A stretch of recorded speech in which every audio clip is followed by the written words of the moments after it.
cash at? That bitch say where that bag at? Where that cash at? That bitch say where that bag at? What's going on, y'all? Good afternoon. I thought it was the morning still. Nonetheless, we are here. I haven't been feeling that great. This weather change is kicking ass once again, but here we are. You know, time to get back to it. We'll be healthy today. You know what I'm saying?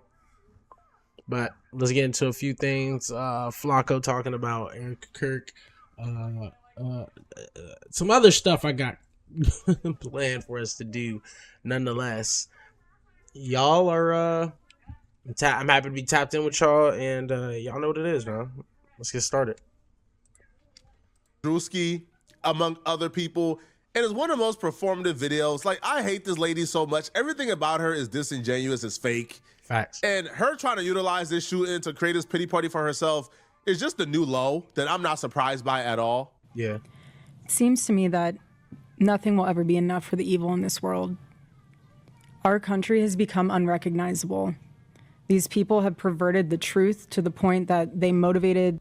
You want to know the funny part about it? The murder. Drewski, when he made his video, he literally had this face on, and bro, it's like there's just a darkness there, man. I don't know what to tell you, but there is a darkness there. Of my husband, they have continuously tried to assassinate the president. Look at it. And anyone who stands in their way is labeled hateful, racist, fascist, and every other. He talks so slow, so let's hurry it up. You know what? I will say, I feel like a lot of these people be watching Dr. Umar because, let me tell you something. Why do all of y'all talk? Y'all kind of talk just like him. Just repeating yourselves, talking very.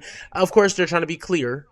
Everybody wants us to be clear, but sounds very, very, very much like Umar. You know what I'm saying? Trigger word that is grossly dishonest. We want the best for our country. They don't.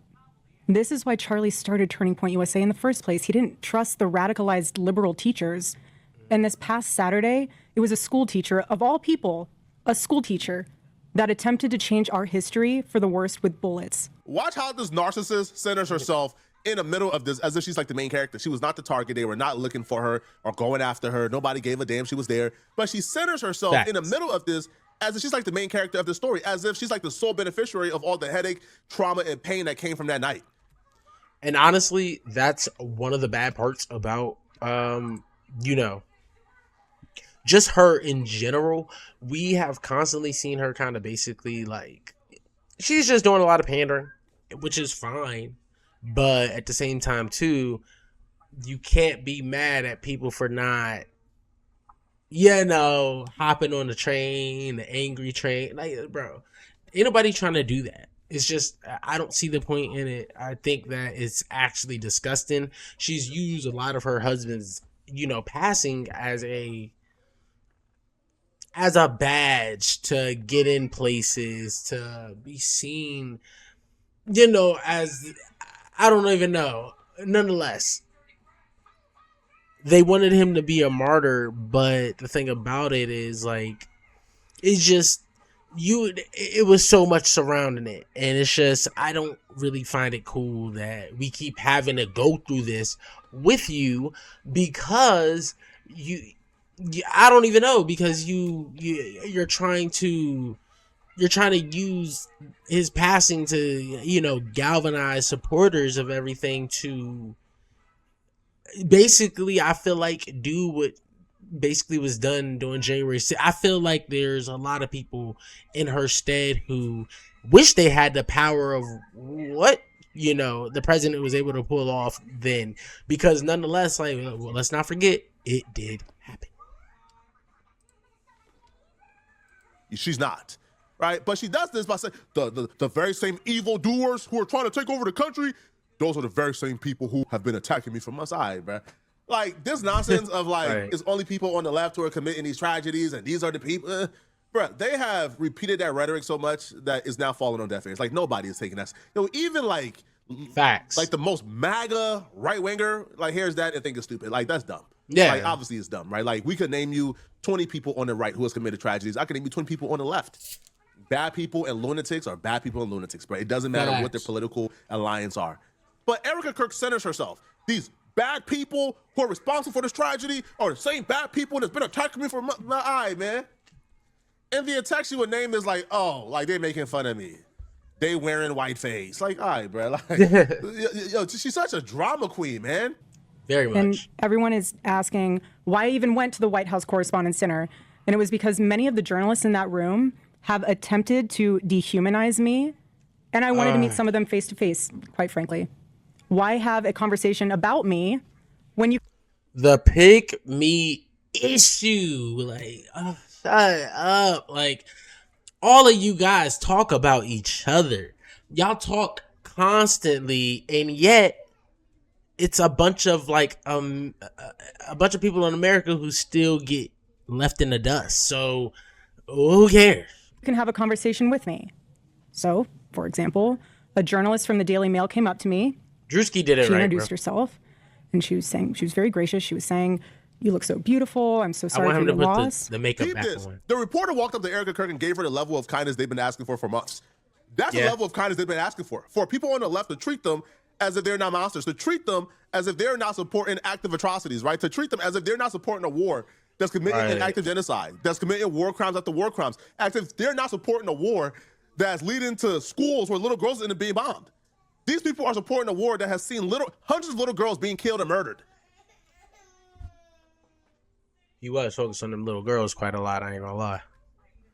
But people on the left should be kinder to them. And the reporter walked up to her and gave her the level of kindness they've been asking for. And watch how nasty Erica Kirk's own admission was to the lady who walked up to her and be nice. And apparently, like, she was nasty to the lady because the lady worked for a publication that Erica Kirk felt like has been unfair to her. Because of course. But isn't this what the Correspondents' Dinner is for? For everybody to come together and for one night be bipartisan, chop it up, and actually try to build some type of camaraderie. Like, isn't this what this meeting is about? So she walked in something that she's never been to and tried to disrupt the culture and make herself a victim.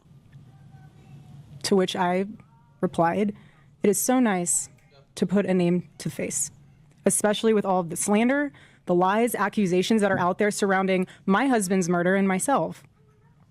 And I said to her, "You know what's so interesting?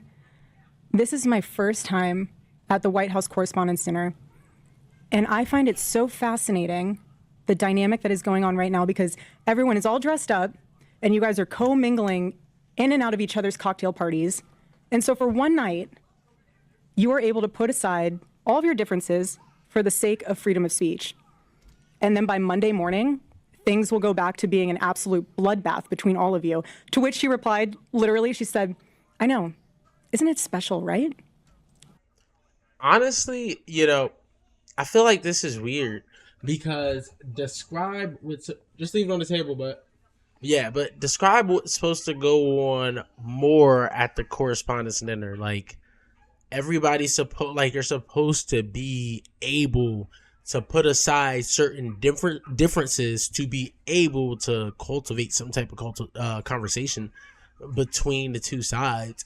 I mean, and that's the thing. It's not like there's just those two sides. There's other people who take other, who support other forms of government and have even tried to get it in. You know what I'm saying? And as they are in there, they have to put aside some of their personal stuff too, or any ways that they campaign about or they're feeling, to be able to conversate with, whatever other side. So it's just like, I don't get the point that she was trying to make, where she's trying to, I don't know, like, you know what I'm saying? She's trying to highlight, like, oh, you guys do this. And the reporter said, that's great. Yeah, it's supposed to be great. Like, that's the power of coming together. Like, that's supposed to be the whole American thing. Being able to agree to disagree, or just being able to come together, and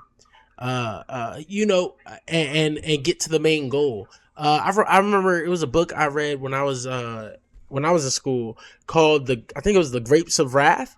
And somewhere towards the end of the story, of course, this was during the time of segregation, but towards the end of the story, the crops from the white and the black communities, their whole shit was on fire, and I forgot how it happened. I think one of the kids, somebody did cause that fire, but nonetheless, one of the good moments about that whole story was that they were able to come together to help, extinguish said fire. They didn't let certain things hold them apart where they weren't able to see the bigger picture, and that's the issue that I'm having with her, Isn't tonight so special? And following that conversation, it was time to take our seats, and we went into the big ballroom where the dinner was. And one of the first things I noticed when I walked into that room was quite literally the proximity of the opposing outlets to one another. And then shortly thereafter, gunshots rang out and total chaos ensued. And you guys have all seen what happened next because there are 1,000 videos of it.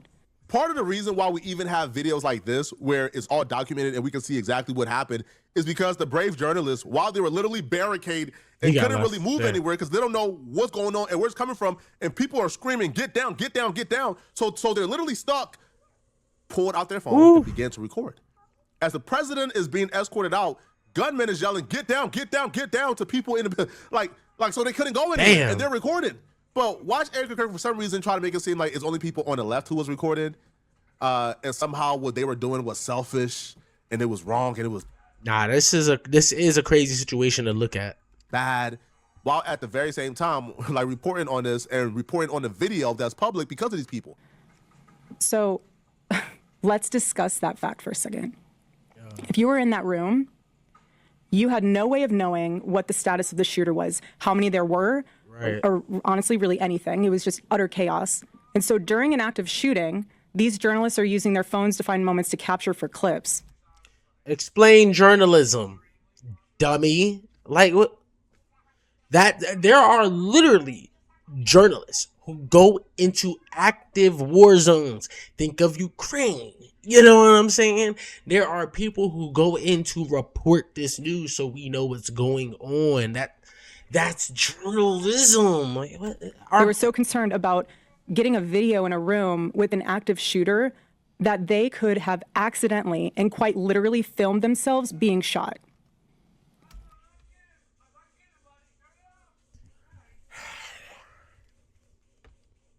I think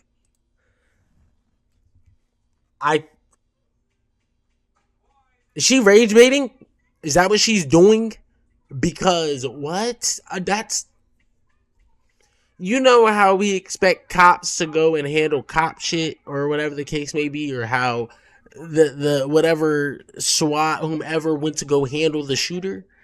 That's the same expectation we have when journalists who have some integrity and are, actual journalists and not just people who will say whatever, Lindsey Graham, that's what we expect. We expect them to get in the way of tough situations and be able to report this news. Now, I'm not going to say I personally expect that, because me personally, if they shoot or some shit, I don't know about that. I got to see how I'm feeling. It's got to be something I feel like I got to, you know what I'm saying? I got to personally say, I got to feel like if it's my job, I'm going to do my job. You know what I'm saying? I do, even the job I do right now at night, you know what I'm saying? Sometimes it gets a little dangerous. But nonetheless, that doesn't deter me from doing my job. When I'm there, I am an extension of whatever it is I'm in service to, that being the job. I don't get to decide because I'm a little bit unhappy about whatever the case it may be that, all right, I'm going to do my job this much versus just doing my job, period, which is a lot of you guys' issue. You choose when to fully be into your job and when to have these issues and hold these personal whatever with the job. That's dumb. That's very, it's not honorable. and it takes away from the integrity and the sanctity of whatever job that you're doing. You could be a politician, you could be a doctor. Once you're choosing to bend the rules to get around of doing the basics in the job, then yeah, you didn't fail. You lost the plot. That's all that is. Let's continue. Many of those people have become so desensitized that fight or flight became secondary to the opportunity of putting themselves into the story.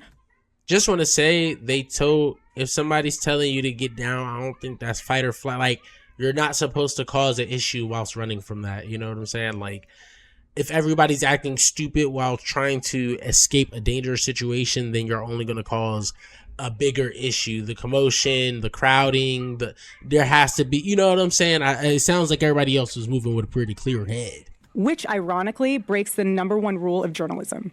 And again, ironically enough, the shooter was a teacher.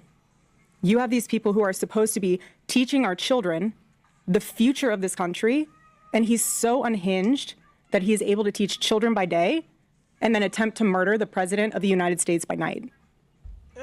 Batman? And in his manifesto, he starts by contextualizing himself by saying, I am a citizen of the United States of America. And while we may have big problems with illegal immigration in this country, I have to tell you, we have an even bigger problem when it comes to the systemic indoctrination and radicalization of our own citizens. This is what got my husband killed. This is what has led to 3 legitimate attempts on President Trump's life. It would be so easy to simply say, hey, man, we got a problem with radicalization in this country from all sides. Right. Like, wasn't there like a literal kid, like the Buffalo shooter, who went into like a mall or like a grocery store and targeted black folks and shot and killed a lot of black people? And he said he did this because he wanted to start a race war, and that was like a right-wing freak. Yo, like, can you imagine? Yeah, that did happen. See, this the problem with the right. Nah, bro. Yo, people are radical. People are bad. Bad people exist everywhere. And I don't think there's anybody on planet Earth who's looking at like what this dude did and says, yeah, this is a good person. Nobody on Earth. No, there's not a soul who sees what this guy did and think, oh, man, this dude, oh, man, he's a martyr. No, nobody thinks that. Right. This is make-believe.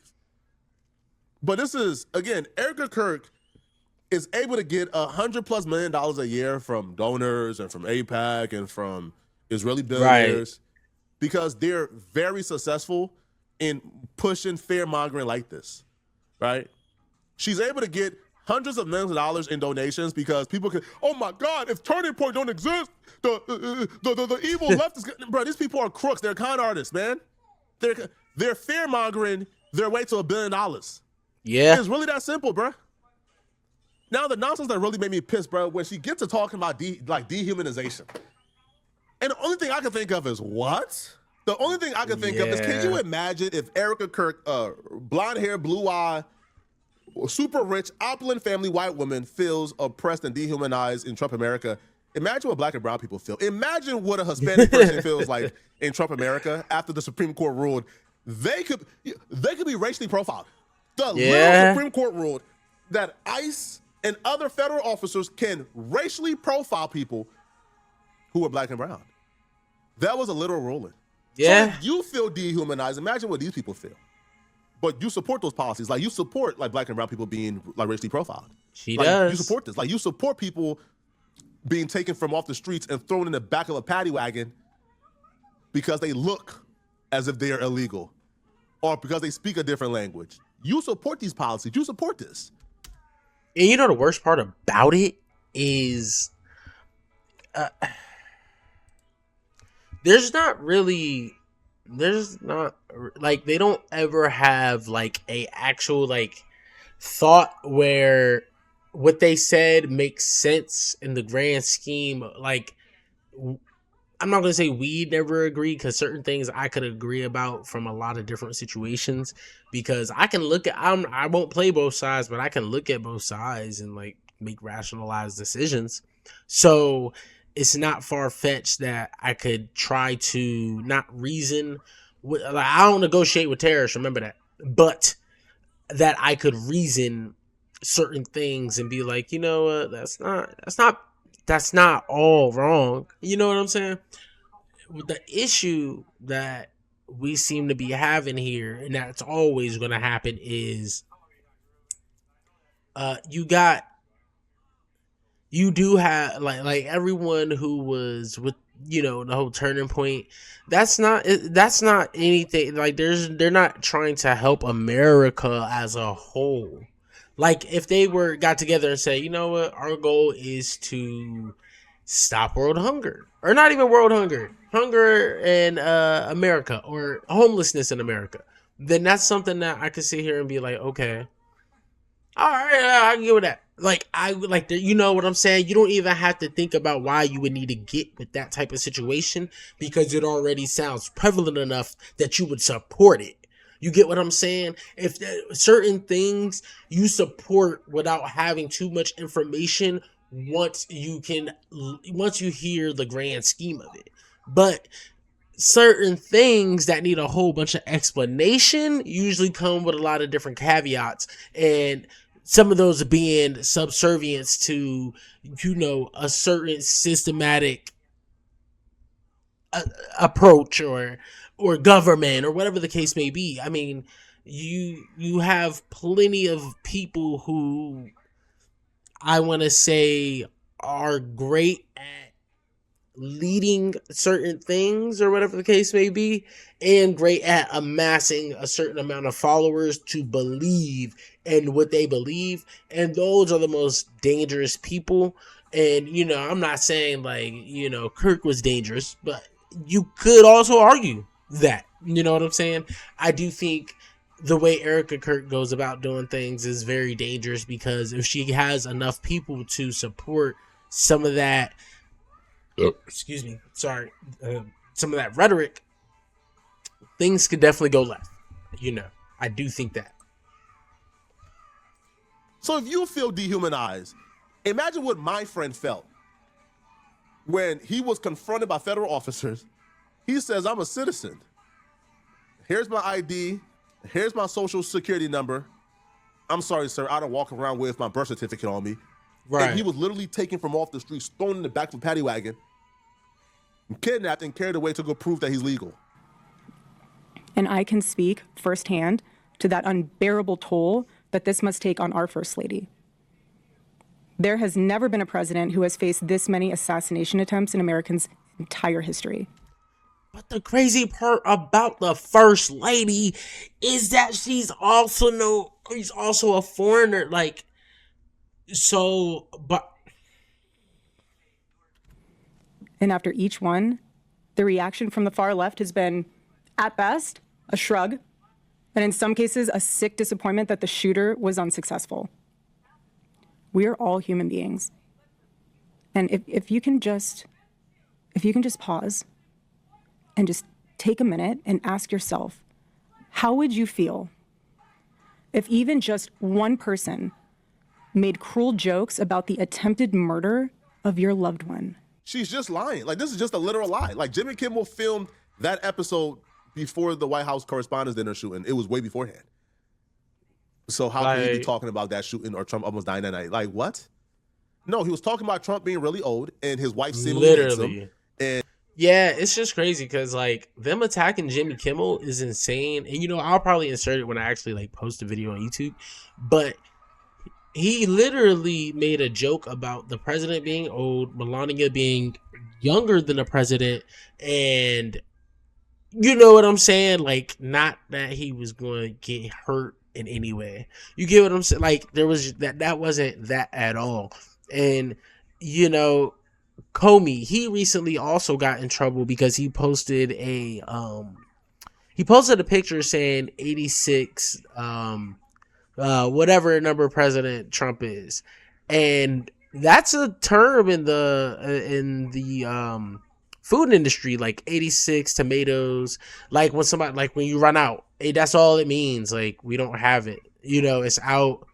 It doesn't mean take it out. You know what I'm saying? Like, you can 86 it out of a POS system, like a point of sale system. You can't take it out of a point of sale system, but that's all that means. It's It's literally cold term. It's like saying Nebraska for North, or just the letter N, period. You know how they do Charlie Tango. You know what I'm saying? So I don't know. And, you know, when he passed away from old age, his wife will simply be super happy. That was the joke. Has nothing to do with the shooting at the White House Correspondents' Dinner that didn't happen yet when he was recorded. Right. That is what Jimmy Kimmel did to the First Lady. Oh, my He God. said that she had the glow of an expected widow. The glow of an expected widow. Just 48 hours before that nightmare almost became a reality. In this culture we're living in, absorbs disagreement as a form of personal betrayal. It turns having an opposing viewpoint into a moral crime worthy of punishment. And here's what I've realized through all of this, truly, Like, having lived through quite if this ain't the pot calling the kettle black, literal hell these past 7 months, if you strip someone of their humanity long enough, you will arrive at the chilling conclusion that they don't deserve to exist at all. Every morning I wake up to a new headline lying about me. I have comedians dressing up in whiteface. I have people saying I'm not fit to be CEO. And I have Candace Owens claiming I murdered my husband. And the list goes on and on and on. The order of operation here is center yourself with the tragedy. Lie, lie, lie, center yourself with the tragedy. Lie, lie, lie, center yourself. Right? Yeah. If you're claiming that Drewski did a skit about you or in whiteface, he never said that it was about you. Now, I'm not going to be dense here. Like, of course a Drewski skit was about her, right? But even them labeling the whiteface, we know why they label it whiteface, bruh. Whiteface, yo, is whiteface even a thing? Like, I'm not going to act like it can't be a thing, but now I will say I don't really think, like, that's the thing when it comes to black comedy and like impersonating people. We don't need to dress up in a full, like, even if we're impersonating each other, we don't need to dress up in a full get up to look like you. We will make a voice and like bend our shoulders, or just, you know what I'm saying, it'll be something small to make fun of you. We don't need to do all that. Drewski just has the pool to have, and the makeup artist to be able to damn near do any. But that man is 008. Let me tell you something, because there's just, I don't know how his makeup artist, I gotta figure out his or her name, but they do a great job when it comes to Drewski skits, bro. Like, every single time. And like he said, let's not be dense. The skit was about Erica Kirk, but as you see, as I said in the beginning, she's literally doing the face that he was copying, or whatever the case may be. Like, it's not like that's like when they're doing stuff you do, it's no longer, it's less making fun of you and more of a parody of you. You know what I'm saying? That's all it is. Like, is there like a historical mockery of white folks with white? Like, I don't understand. Is like, has white folks been historically disparaged through white paint? No, like that's not been that's not been a thing. Like whiteface, the term whiteface was created by modern day right wingers. Like, the term whiteface was never a thing. It never existed. But again, back to trying to be the victim, man. Y'all let me know in the comment section what y'all feel about this, bro. And this nonsense of, oh, Erica Kirk is a widow. Nah, bro. Nah, bro. Erica Kirk is that smack a power player in politics right now, and she must be treated as such. Y'all already know. Go follow me on all the socials. I know I got blinking lights in the back. I got kids. Nonetheless, we post some more videos, post some more TikToks. We're getting the shit. You know what I'm saying? Y'all just make sure you go ahead and subscribe, leave a like, leave a follow. Crazy how a grown man ain't got kids, but he can still get kidnapped. Yo, relax. Don't kid around. I came here.